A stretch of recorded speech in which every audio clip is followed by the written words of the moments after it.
Good evening. Welcome to Politica Podcast. Tonight we have Karianne Lisonbee, District 14. Yes. And of course, you're up for re-election because every 2 years in the House you have to run, right? Yep, but it's great. We get to go back to the people and make our case and hear what they have to say. I think it's a good process. Yeah. So you're the majority whip in the House. How is that being part of leadership? Being whip is a lot of fun. I get to talk to my colleagues, good people, love to talk with them about their feelings on the policies, the issues, kind of get a feel for where they're at and bring that back to leadership. And just being part of such a phenomenal group of legislators is such a great experience. Really, we're so lucky in Utah to have such good people that are willing and wanting to be involved. So why don't you tell our audience a little bit about you? I know, most people in the legislature know who you are, of course, but where'd you grow up? Where'd you go to school? Grew up in Nebraska and Massachusetts. Went to BYU from Massachusetts, moved out here. So I met my husband at BYU, and he's a Utah boy from Scipio. So when we got married, he and I explored possibly moving out of state, but he loves the mountains so much, and I've grown to love them too. It took me a little bit longer being from out of state my whole life to kind of get used to Utah, but now I just love it. We've raised our 6 kids here. We have grandkids here, totally invested in the community. I've lived in Syracuse for 26 years. 26 years.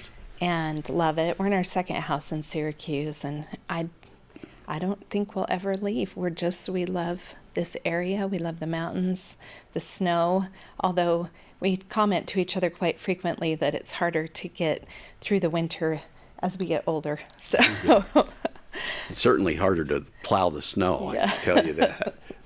So what does a whip do? Well, that's a great question. So the whip really is just surveying the body. And at the end of the session, I work with the Senate leadership closely to make sure that our bills are getting read onto the board and heard in the order that we send them over. And so that's just at the end. But all during the session, I'm constantly trying to get a feel for the body. Where are you at on these key issues that we're working on? And are there any changes you want to see? And then the majority leader obviously runs the caucus, so I work closely with him. So it's a really fun job, lots of activity and conversation. People see me running everywhere all the time, and it's good exercise. Yeah. Well, so what got in your mind to actually run and be involved in politics? Well, that's a great question. So I was minding my own business, actually. I had raised my 6 kids, homeschooled them all K through 12, and one day I was working in my garden, and somebody walked into my backyard and said, "Hey, we had a meeting last night and we decided you need to run for city council." And I had started kind of blogging about the things that were happening in Syracuse. I was attending the city council meetings and then blogging about what was happening, the decisions that were being made, and trying to inform the public. Started a big Facebook group in Syracuse, and so my first question back was, well, who's we? And found out who had met and decided I should run, and I said I would think about it. And I did. I prayed about it, and I felt good about it. I decided to run, and then I served 4 years, ran again. I was asked to run for the House, ran for the House, and I'm now running for my 5th term in the House. So it kind of feels like I've been in politics a long time, but it's been a blink of an eye, and just enjoy serving. I work hard for my constituents, and I'm able to put a lot of time and effort into serving them and listening to them and responding to them, and it feels good. Yeah, so city council, and what got you to the House? So I think people notice I worked hard, and so they asked me to run for the House, and honestly, it was a lot different. City council is a lot more up close and personal. And you're making decisions that affect everybody's lives every day, garbage, parks, roads. And I made it a point to really focus on our roads in Syracuse. They were very bad. When I got into office, nothing had been spent on them in about 10 years. And so we made sure that we had a 5, 10, 15-year plan on our roads. And I think we've done a really good job in Syracuse taking care of the things that are really foundational for government and the proper role, really, right? And then when it got to the House, obviously we're dealing with a lot more issues, a lot more statewide problems. And so it's been great, but very different. And it seems like the connections that I made with citizens, where I tried to be so responsive when I was on the council, have really paid off, because people still reach out to me all the time. I run a lot of bills for my constituents, solving problems that they face, and so that's really rewarding. Yeah. So what? I guess was this Kurt Oda that was in this seat before? Or? Kurt Oda was in the seat before me, and before him, a wonderful Don Bush, wonderful man who served on the Clearfield City Council as well. Kurt did as well. So, So it's kind of... Yeah, District 14 has been well served by people with municipal experience. That's good. Yeah, it's always nice to have known what's happening at the local level. I mean, that's a big deal to me always, that we should make decisions as close to the people as we can, and I know you've kind of followed that tradition, right? Absolutely. In your role in the House.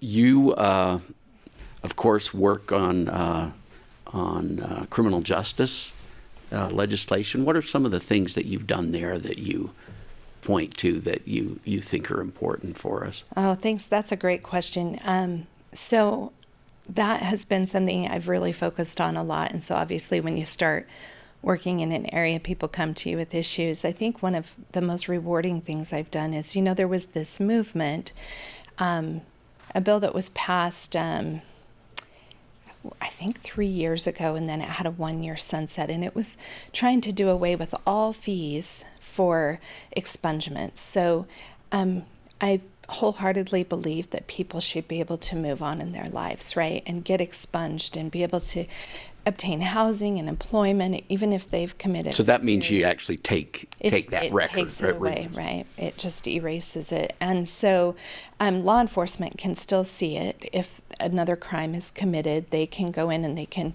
actually see it, and judges can see it. So there is a historical record, but for all intents and purposes, for housing purposes, for employment purposes, nobody else can see it. And so that's really important, because we want people to be able to move on and engage in the economy and build their lives. Of course, they have to serve their time and everything Yes. before that happens, We right? have really good protections in law, but I really was bothered by this idea that we would just remove fees. If I'm a resident of Syracuse, I don't get to go to the city and say, I can't afford to pay my garbage bill, so you need to just get rid of that fee because I can't afford to pay it. So that was the argument, right? And we already had protections in place. The courts had a fee waiver process, and so if you couldn't afford to pay your fees at the court level, you didn't have to. But this was just getting rid of fees for everybody, right? People who are doing well, who have moved on and then want to get expunged, but we were going to make the taxpayers pay for that impact on government agencies. And so I took the problem on. I made sure that we did not re-up the sunset. So the sunset went away on that bill, so that we were making sure that we were charging fees and being fair where we could. And one of the issues was BCI, that does the expungement, actually they didn't have a waiver process. And so I connected the waiver process at the courts with BCI and said BCI needs to look before charging a fee to the courts. And if they've granted a waiver, BCI also needs to grant that waiver and not charge the fee. So about 15% of people that were applying for expungement qualified for the fee waiver. So that means they qualify now at BCI as well. So they don't have to pay the fees at BCI.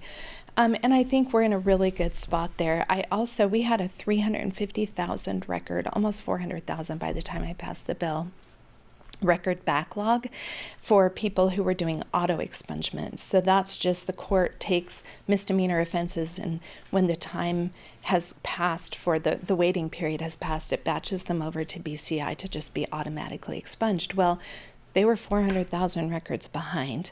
They weren't catching up. We were batching over more records than they were doing every month. And it, through no fault of their own, these are difficult things. They have to make sure they have the right person and the right crime and criminal record. And so what we found was there was a man, a monster really, who had raped a child and was in possession of child porn and then murdered the child.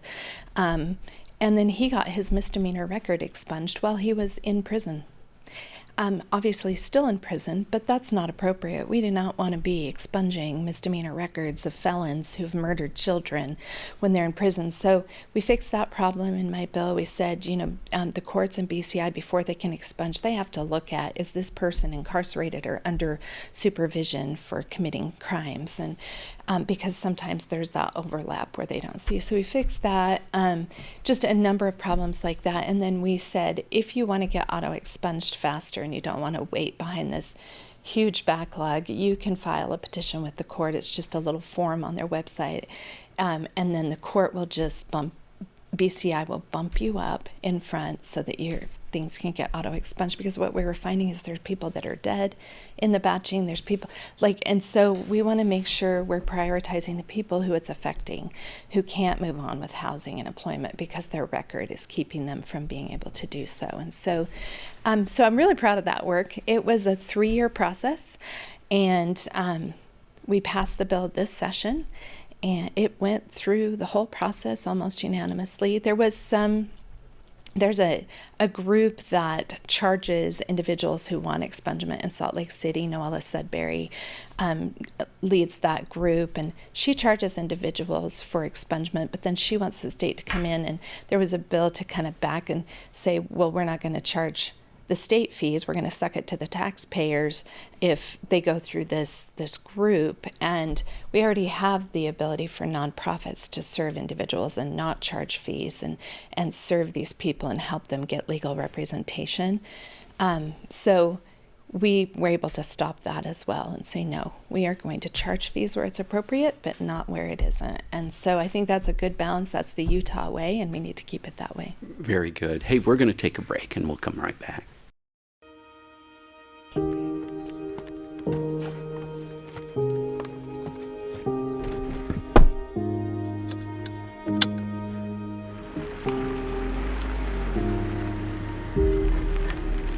Hey Siri, how do I get to the state capitol? John, the fastest way to get to the Capitol is to make a lot of empty promises, to get help from special interest groups and endorsements from politicians. You will also need to buy a better suit. That's not going to work for me, Siri. You need to find another way. John, listen to me. If you're going to win your race, you will need to play the political game. You also need to use more hairspray and buy a golden retriever. Also, a new phone case would be nice. It's enough of this. John, are you there? Did you just leave me on the road? Fine. Keep your principles, John. My name's John Johnson. I'm not running to be part of a system, and I don't owe anyone special favors. I'm running to listen to and work for you. I'm running to get results.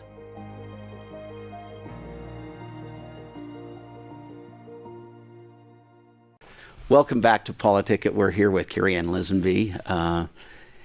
Nice to have you here, Karianne. You're a leader in the House. You've really upped our conservative game, I would say, and so it's really nice to have you. Representative Lisonbee, I know you were at the state convention. Mm-hmm. What was your impression there? I felt a little bit attacked in a way. People got there at 7:00 in the morning, and then all of a sudden, everybody's a right-wing radical. I don't know. I don't understand it. I don't know how you felt. Yeah, it's interesting. There's this kind of constant attack from the left on the caucus system. And it seemed that even some of our Republican candidates joined in and started attacking and assuming that everybody in that audience was a right-wing conspiracy theorist believing, just whatever I guess the MAGA, whatever that Biden said, Yeah. of the far right. But, I sat in a big group of people. I had a young person who's still a senior in high school who's graduating in I think a week, one of the youngest delegates I'd ever met, and she sat with me through the entire election, and we had a lot of conversations about politics, and she's learning and wanted to be involved, and this was a great way for her to get to know candidates and have those important conversations, and I had a lot of respect for her as she engaged in that process. And then I sat with people from all over Davis County that I had never met before, who were first-time delegates who wanted to be involved, who have looked at the direction that our country is taking, but also our state, and have concerns. And they're valid concerns. And instead of attacking people who are actually spending a Saturday getting involved and wanting to be there and be present and have a voice and a vote, we should be welcoming them, listening to them, trying to understand their concerns, not sidelining them in any way. We are all citizens of Utah, and we are all citizens of the United States, and we should act like it as elected officials. So we were talking about some of the stuff you've done with law enforcement and criminal justice. You also worked on this school safety issue as well. Why don't you tell us a little bit about what you had done there? And Thank you. That's a great question. So in 2015, we passed JRI in the state of Utah. That was before you or I were in the legislature. But what we found is that so what is JRI? JRI is Justice Reform Initiative, and it was an out-of-state group who was trying to get a bunch of states to pass this packet of legislation that basically just decriminalized a lot of drug offenses and then moved to a more community supervision model instead of incarceration. And a lot of components of JRI are good, but there are some that aren't working and that are making our communities unsafe. And following that move, there was a number of bills that were passed by Lowry Snow when he was in the House that were juvenile justice reform.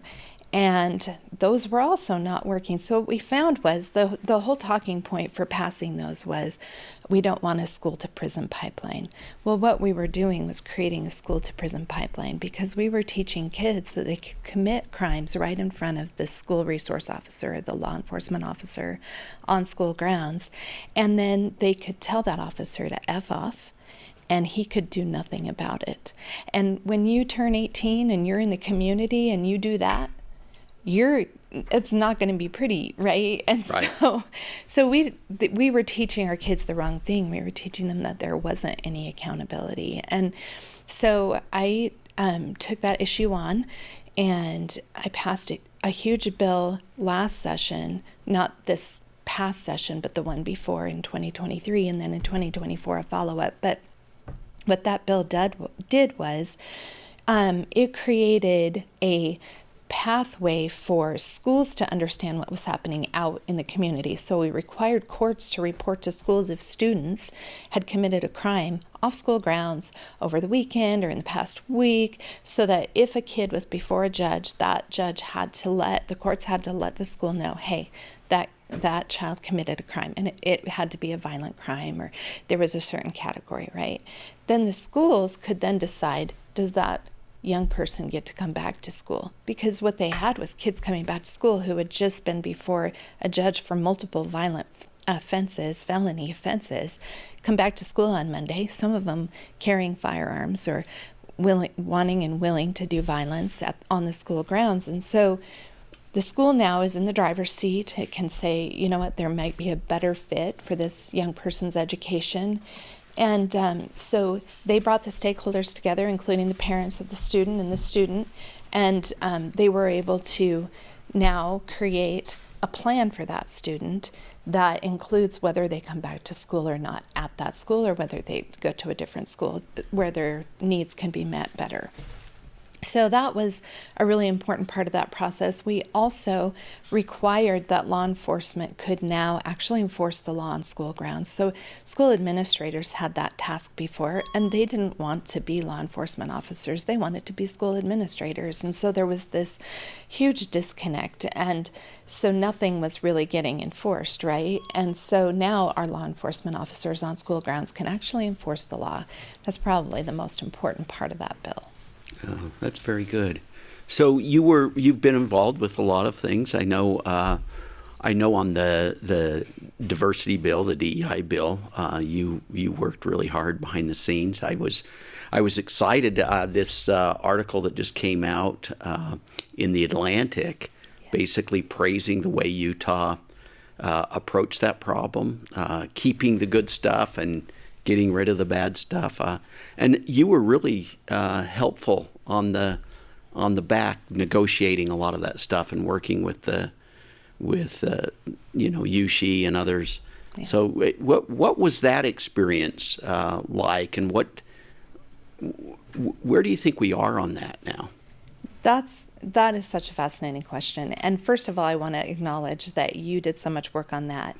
You're the reason, I think, honestly, that we were able to do so much work the next year, because you had taken that issue head on the year before and really worked on it. So really appreciate the work you did. And Katie kind of was also bringing that issue along. In Katie Hall, yeah. Yep, Katie Hall, Representative Hall. So the following year, I was the member of leadership that was assigned to be involved, and we spent a lot of hours. Yeah. Yes, we met with so many stakeholders. We met with professors at colleges, students, and it was a fascinating process. I think it was a very good process that we were able to listen and understand what was happening, but also address it in a way that we just said, no, we want opportunity for all. We basically are ensconcing the Civil Rights Act in Utah, right? And it's fascinating. You like to say, the left has gone so far. What's that you say? It's so far left that they've left our kids. Left our kids. And I think you're right. I think they've gone so far left, they've also left like the Civil Rights Act, right? The work of Martin Luther King. Now when you quote, I want to be judged by the content of my character, not the color of my skin, there's this whole dialogue around what does that really mean? And, it's interesting. Yeah, because the focus that you really helped get us towards was this idea that we have to be fair to everybody. That's right. And equal opportunity for all. That's what we named the bill. And we really did ensconce those values within every word of the bill. And there's still some meltdown on the left, but I think it's quieting quite a bit as they realize what we've done and that it's really good. There are still some who are totally entrenched in that DEI space that, literally I had a meeting, was it last week? I think it was last week, with someone who works in the DEI space in the private sector. And she was the way, the tenor of her questions and the direction she wanted to take the conversation. And I stopped her and I said, it really sounds to me, please help me understand. It sounds to me like you support discrimination and segregation. That's what I'm hearing from you. And she had no response because she was. And that's a problem, right? Yeah. Certainly the left has come a long way to really supporting segregation and discrimination when, they used to be the party of not supporting segregation and discrimination. So I think that it's really been a good process. It's a good bill, and I'm grateful that I had the opportunity to work on it. Yeah. You were fantastic in that whole, and I think people should go read that Atlantic article. It basically said Utah got rid of DEI without becoming Florida. Yep. Which I mean, the funding didn't go away. The good things that had happened because of it. Helping kids that were first-time college students, helping kids from underprivileged neighborhoods, but helping every kid. Yep. Right? Yeah, that's the really important part. And I love the fact that you brought up that we didn't get rid of the funding. The funding is all still there, and it's there to help kids. And, I've taught to kids who they are of a higher socioeconomic status, but they may be of a race that generally is considered a race that would get benefits and from our universities. And so they've said, I'm fine. I don't really need the help. But I have some friends who are white, who are in poverty, who can't get the help because of the color of their skin. And I want them to be able to have that help too. And so to have just those conversations happening among our young people as well, and having the maturity to say, we need to help those who need the help, regardless of any of those personal characteristics, as what we called them in the bill, personal identity characteristics. We want to make sure that every individual gets the help they need. Yeah. Well, it's really great that we're moving, getting rid of these so-called culture wars, right? Really trying to work through that so that that's not the focus, right? Our universities, our public schools, I think it's really good to take that political element out of there. Absolutely. It's such an important conversation. And, John, I think you and I both have had experiences where we've tried to find some common ground with people on the left. And it's really hard to find a principle these days where we can actually agree and move forward on.